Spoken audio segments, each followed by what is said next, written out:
Bayan, pag register kayo sa 7-Eleven Singtel Dash registration, you go to the website 7-Eleven Singtel Dash. You just click. Pagkatapos, makikita nyo to ang link. At i-click nyo lang.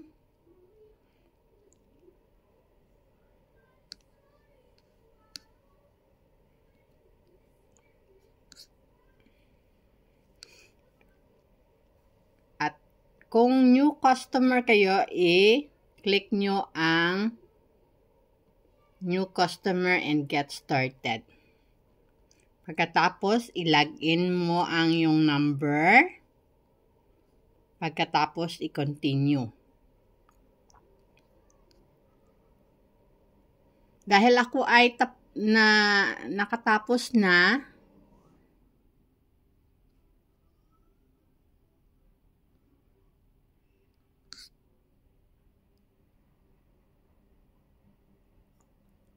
nagawa ko na to, i-put mo yung number mo sa steps dyan. Pag na-put mo na ang number,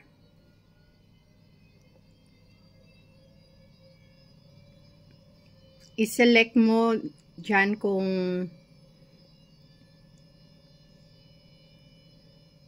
anong pass ka. Working visa or dependent pass. Yan. Lahat na ini-ask, i-filled mo.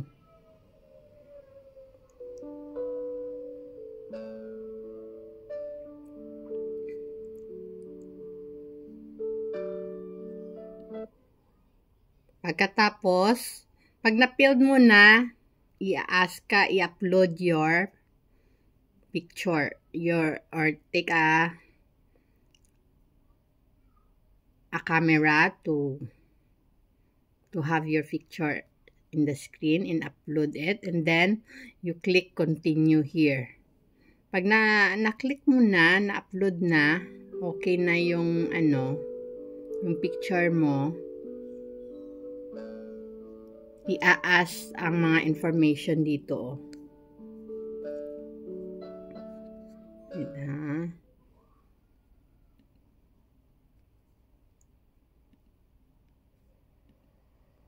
Yeah, ang mga information na dapat mo i-fill.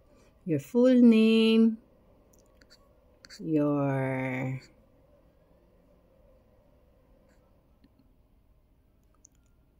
gender,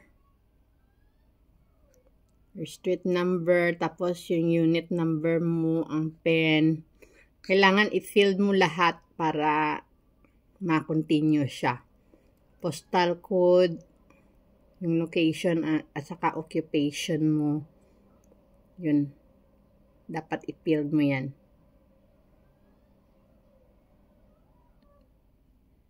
Pagkatapos mo ma-filled up, ito na yung niya.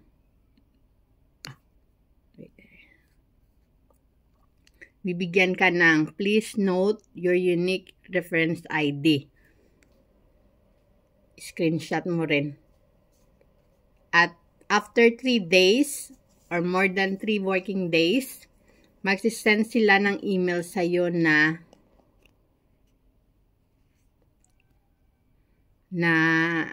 okay na yung mo, yung 7-Eleven. Maka-top up ka na. Ipapakita ko sa iyo ang email na isi-send nila. Here is the email that they sent. Thank you for completing your customer or KYC registration with 7-Eleven Singapore. We are pleased to inform you that your application unique ID has been successfully processed and approved. Please retain this unique ID for your record and your future reference. You may know You may now proceed to top up your e-wallet at any participating Element store as usual. If you wish to update your personal details or mobile number, residence address, please click here if you want to update. For any further assistance regarding your KYC application or registration, feel free to contact us at 711.sg at theretailgroup.com. Please note that completion of the KYC process currently support monitoring of top-ups for e-wallets such as DAS, Slide, FlexM, or MatchMove, and payment and pay home bills. That's all. And then thank you for watching.